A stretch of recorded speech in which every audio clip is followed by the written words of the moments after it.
part of the reason for having this conflict of interest regime is to encourage experienced and competent persons to seek public office, and especially to facilitate the interchange between the public and private sector. How do you balance those objectives of the Act with a position that would ask everyone who seeks public office to relinquish all of their financial investments? How greedy are they?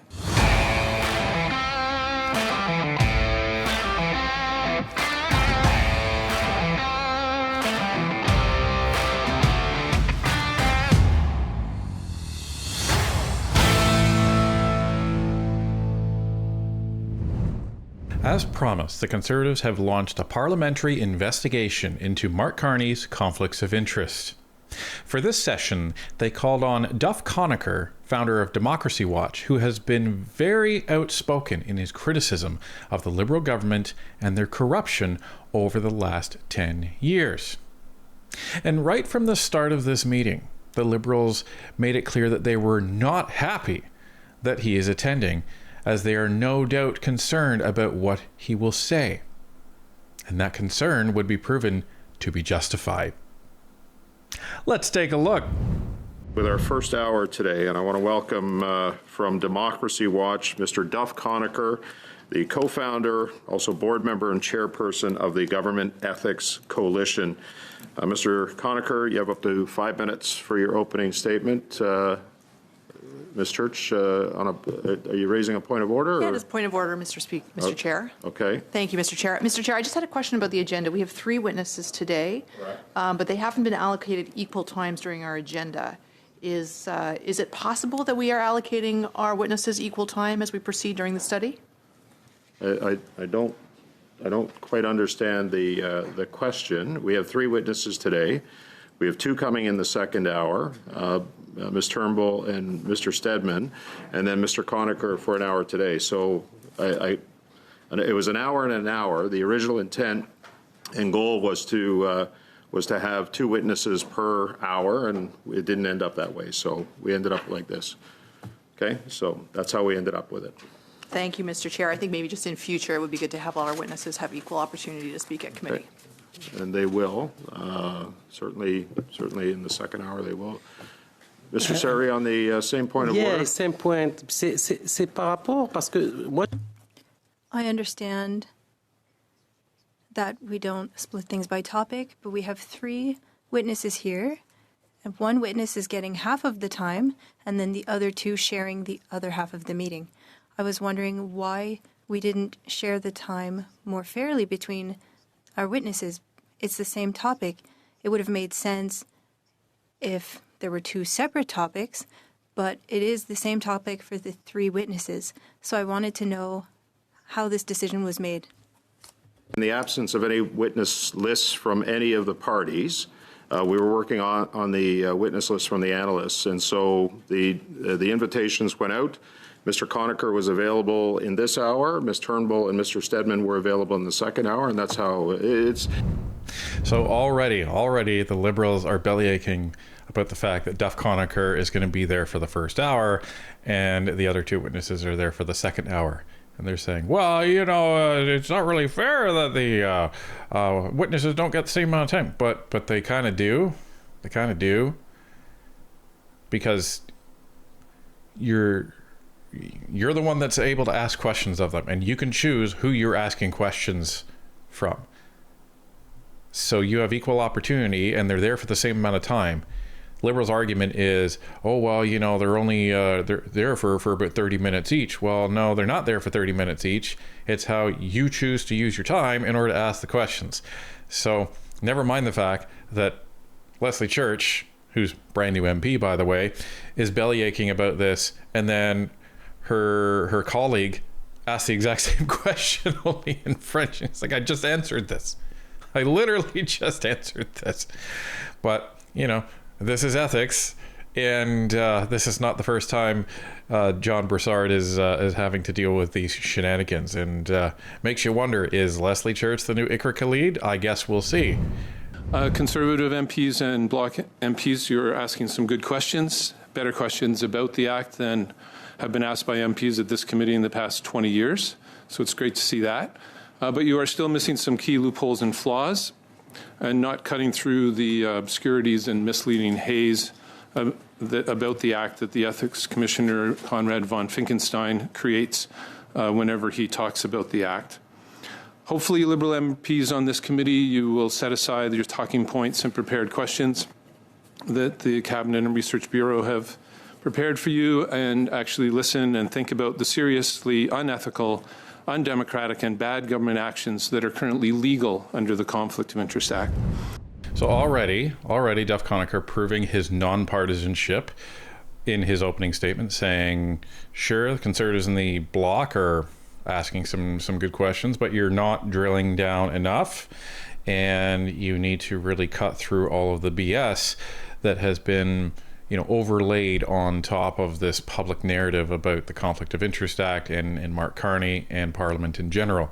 And he throws a grenade over at the Liberals saying, yeah, so how about you stop the talking points, as Judge Judy would say, put on your listening ears and actually listen to what I have to say, because I've been looking at this for the last 32 years. I understand the Conflict of Interest Act. I understand its implications. I understand all the decisions that have been made on this fact. It's literally what I do for a job. So put down your talking points and actually listen, and maybe you'll actually be able to improve this act.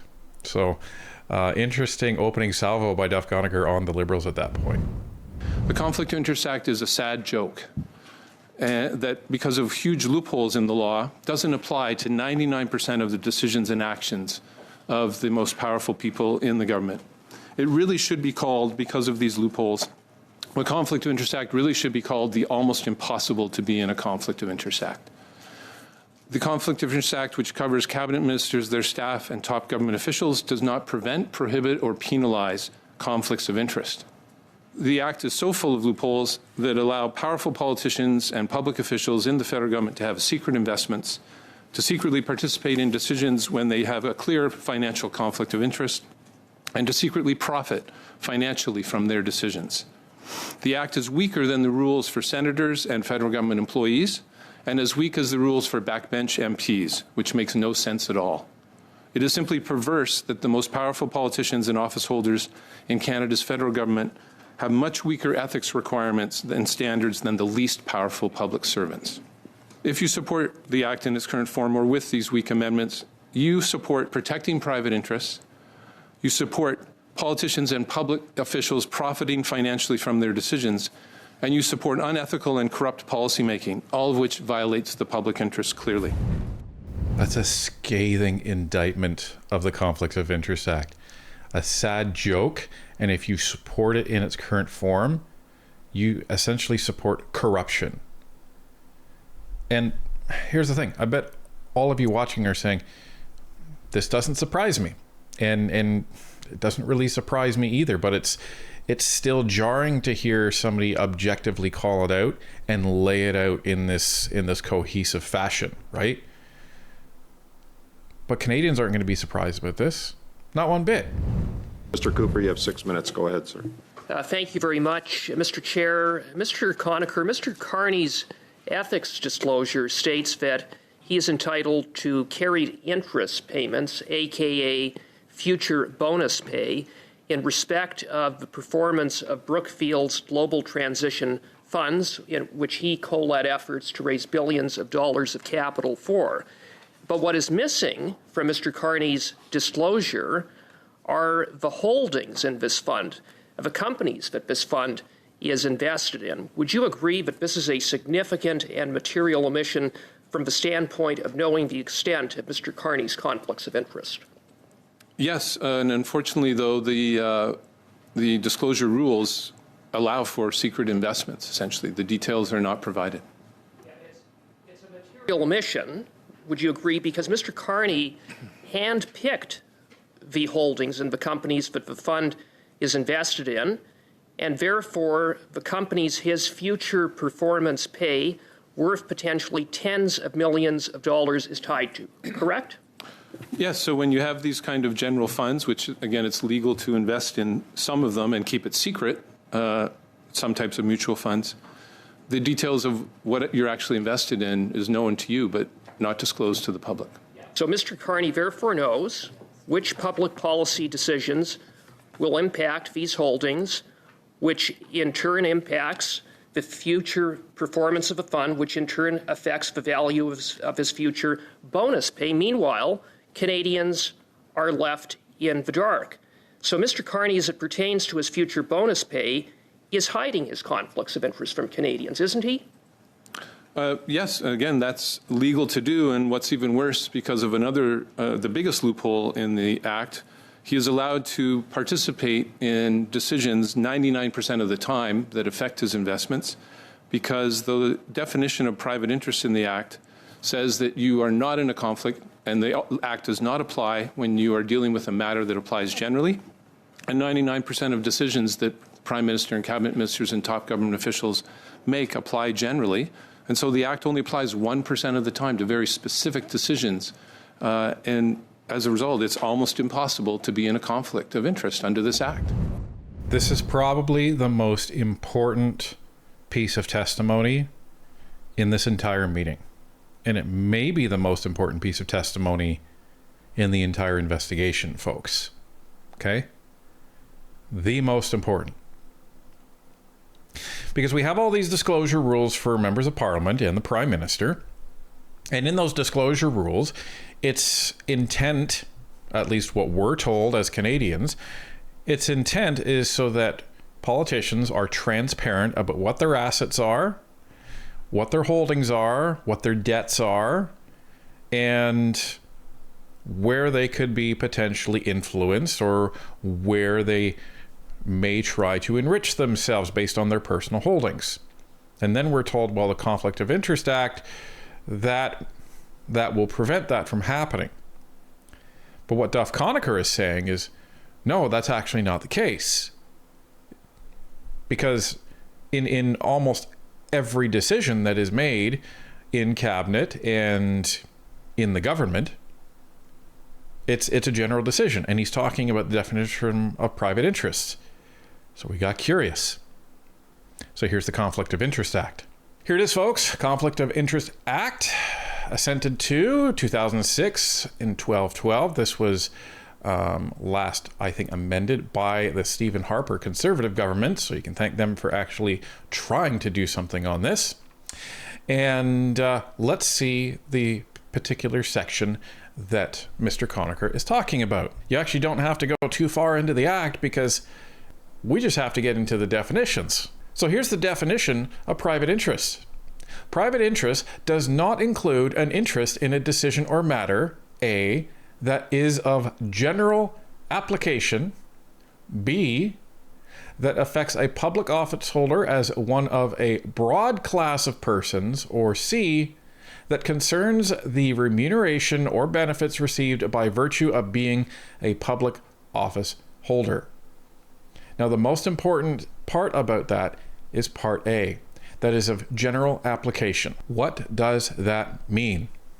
Well, it means that when we're looking at, for example, when we're looking at this whole building houses for Canada type of initiative that Mark Carney keeps, going on about, and he talks about modular housing. Well, it could be argued that that strategy is general in nature. And he may know that there's only a certain number of companies that may be eligible for the modular housing requirement as based on that government initiative. And he may know that one of those would be owned by Brookfield. Can he still make a decision on that?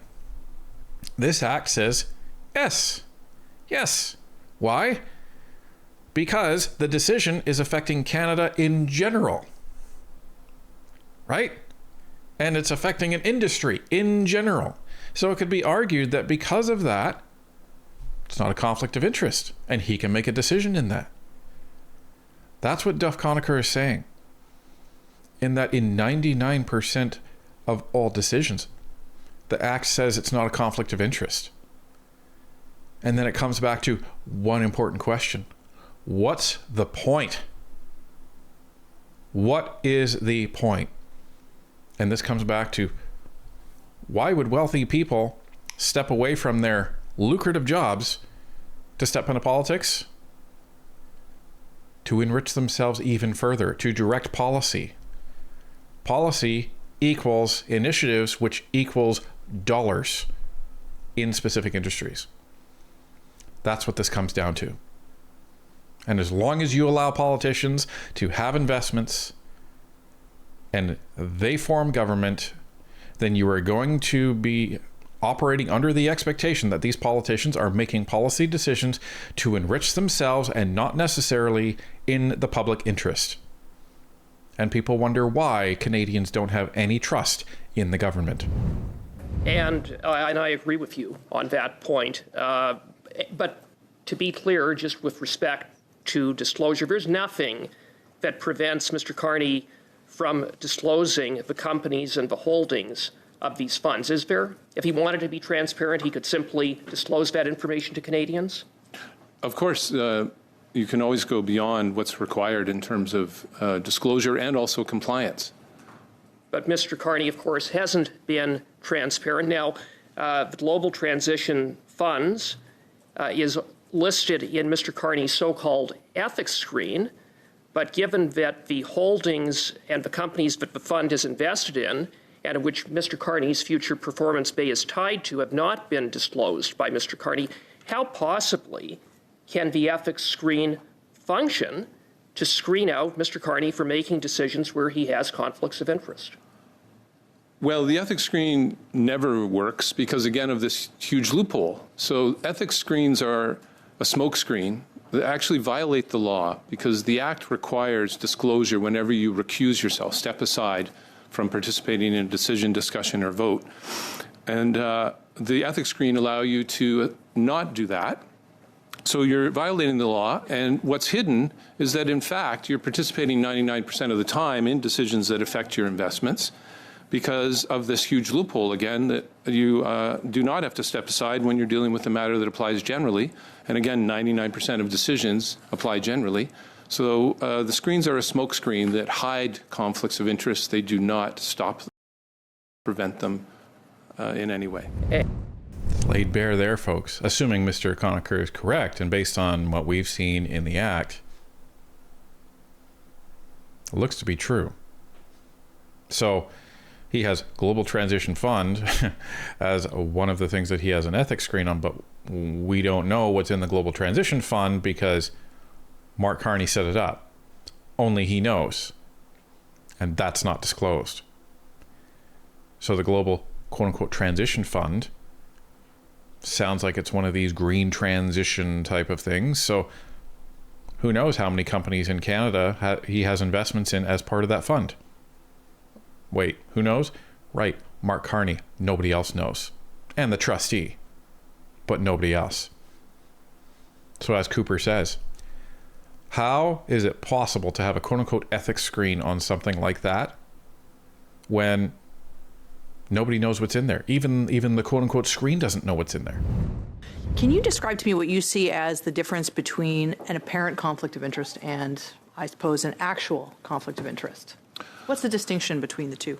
Well, it's well defined. It's been defined by the Supreme Court of Canada and also the Parker Commission and the Starr-Sharp Report. Parker Commission in 1987, the Starr-Sharp Report in 1984, both of which recommended that office holders be required to sell their investments and also as the only way of actually getting rid of a financial conflict of interest, and also both recommended that blind trust should be prohibited because they were just a sham facade. Their definitions, it's essentially known for judges as reasonable apprehension of bias for an apparent conflict of interest. A reasonable person, reasonably well informed, would perceive that there is a conflict of interest. So is it your position then that any public office holder should divest themselves of the entirety of their financial investments?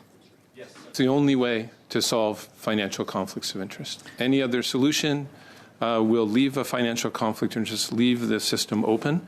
The Conservatives proposed sell the investments and then give the money to a trustee who would then reinvest them. But then you would still be invested, and the trustee could easily communicate to you, even if it was prohibited. It's just better to sell them. That's what was recommended in 84 and 87 by a federal government task force.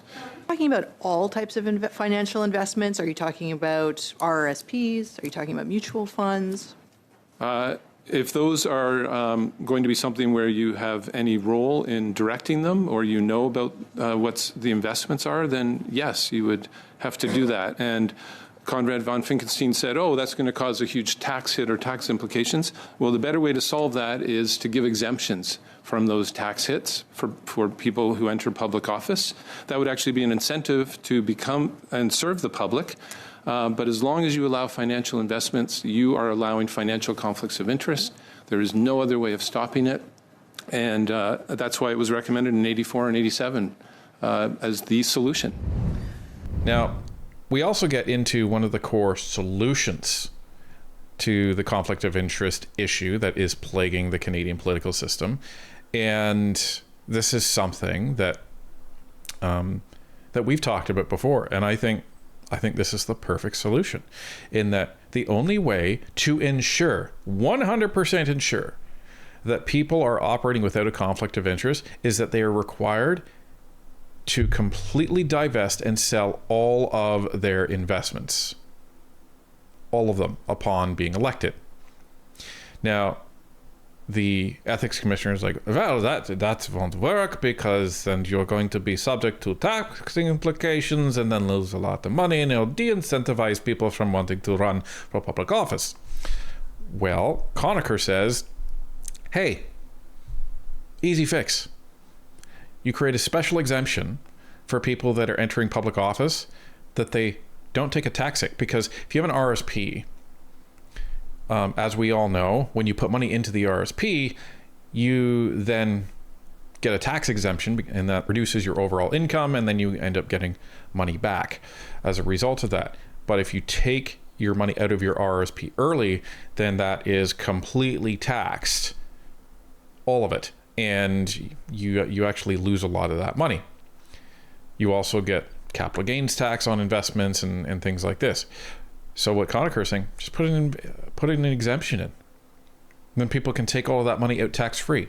You drop it into a GIC, because a GIC is not tied to any specific industry, any specific investment. It's just a little fund that sits there. Then the banks do what they want with it. So he says that's the only way. And I agree. That's the only way. 100%. So this business about, well, it's going to de-incentivize people. The only reason that you're wanting to get into politics is because you want to pad your pockets. We don't want you. Canadians don't want you. So if those are the people that we're disincentivizing from actually getting into public office, good. Because those are the people that have been running this country for decades, and that's been a problem, hasn't it? Especially the last 10 years. We've seen horrendous examples of this. So yeah, completely agree with Duff Conacher. He's knocking this out of the park with his testimony. Here's the problem, here's the solution. And the Liberals are like, well, and he says, no, this is the only way. 100%, this is the only way. And I agree. No investments. You get a GIC. That's it. And if you don't like that, we don't need you. We don't want you. We want people that are interested in serving this country for the greater good. Literally, serving. You're a public servant. It's not self-servant. That's not the title. Mr. Conacher, how do you reconcile that with the act, the purpose of the act, which actually specifically delineates that part of the reason for having this conflict of interest regime is to encourage experienced and competent persons to seek public office, and especially to facilitate the interchange between the public and private sector? How do you balance those objectives of the act with a position that would ask everyone who seeks public office to relinquish all of their financial investments? Preventing conflicts of interest is paramount, because if you don't, you are allowing private interest to trump the public interest, and you are allowing corruption. The Supreme Court of Canada has said if a Conflict of Interest Act and other similar laws are not enforced strictly and strongly, we are not a democracy. So that's the priority. You can facilitate and actually incent competent people who, lots of competent people are not wealthy, but the ones who are can still come into public office, and it would actually be an incentive because they could cash in their investments without a capital gains tax or with a reduced tax on that, put their money into GICs and government bonds, earn a fixed rate of interest with no conflict of interest financially while they serve the public. These people are paid in the top 1% to 5% of salaries in the country. They have one of the best benefits and pension plans. How greedy are they? Do they really want to serve the public? If so, you have to leave your financial interests behind. Cut ties to businesses, not just by leaving boards, but by cutting ties, actually, your financial ties, because financial conflict of interest is the most serious type of conflict of interest. And this law has to prevent them and prohibit them and penalize them. Otherwise, we are not a democracy. Liberals are literally defending the ability to engage in corruption with this witness. Ladies and gentlemen, I don't even know what to say. Are they this inept that they're on camera trying to argue that no, well, you should be able to keep your investments, otherwise we're not going to get the people that we need. Not going to get the people that you need, or not going to get the people that you want. Because it's not about what you as an individual want. It's not about what your party as an individual wants. It's about what Canadians want.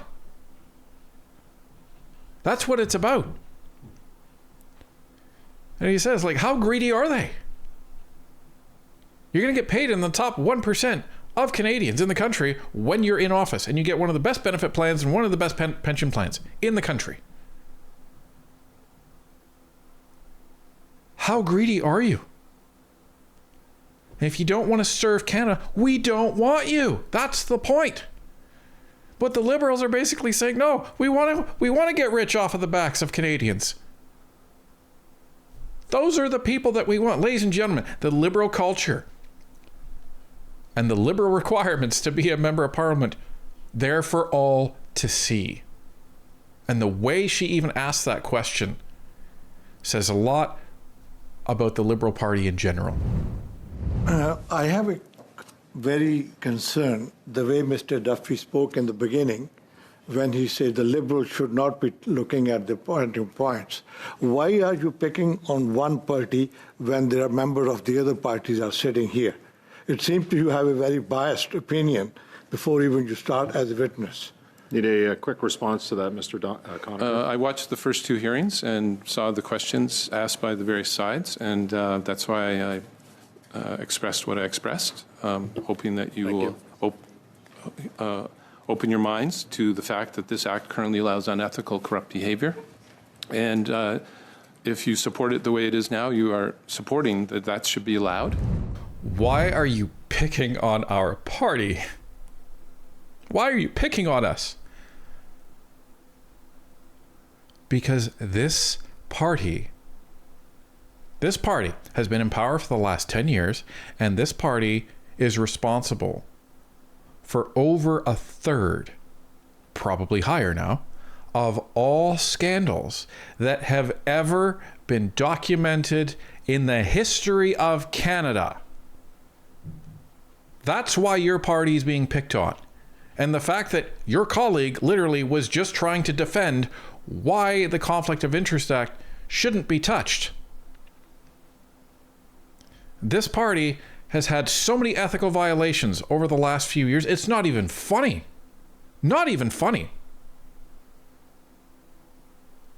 They have no desire to change. They have no desire to change the act. They have no desire to increase the penalties. Not one bit. I spent some time in the investment world before I put my name on a ballot. He co-led efforts to raise billions of dollars of capital for these funds, correct? Yes. Okay. Now, the holdings in these funds have not been disclosed to the public, correct? That's right. Not all the details. It's remarkable. But the Prime Minister, he knows what's in them, right? Yes. Okay, so now let me just try and get a sense of this. This isn't some sort of middle-class holdings. These aren't modest savings of somebody who is making their way through the world. These are millions of dollars to our best estimation, correct? Yes, according to the best estimate of including the value of the stock options. And would you say the Prime Minister is entitled to future carried interest payments based on the performance of those funds, correct? I wouldn't say the infamous phrase that he's entitled to his entitlements, but yes, he is entitled to that and to the value of the stock options when they eventually mature in 2033, 2034. Let me ask this. In New York, when the Prime Minister was there just last week, he met with a variety of investment managers, all who are implicated in funds that he holds. That places him in a pretty precarious position of conflict, correct? Yes. Now, if it's highly likely that Mark Carney's Liberal government has made or will make publicly policy decisions that will impact the success of the holdings in these funds, Canada is at risk of entering a massive conflict of interest scenario, correct? Canada's policymaking process, yes, because of the central role of the Prime Minister, who is the boss over all policymaking processes in the end. So, Mr. Conacher, shouldn't the Prime Minister be absolutely required to disclose the assets that exist within these funds? Yes, there should be full disclosure, but it doesn't. It adds a bit of transparency, but it doesn't resolve the conflict of interest. Transparency is transparency, and removing a conflict of interest is removing a conflict of interest. The one does not do the other. Transparency does not resolve conflict of interest, which is, if you think about it, it's true. Sure, here's all my assets. Here's where all these things are invested in.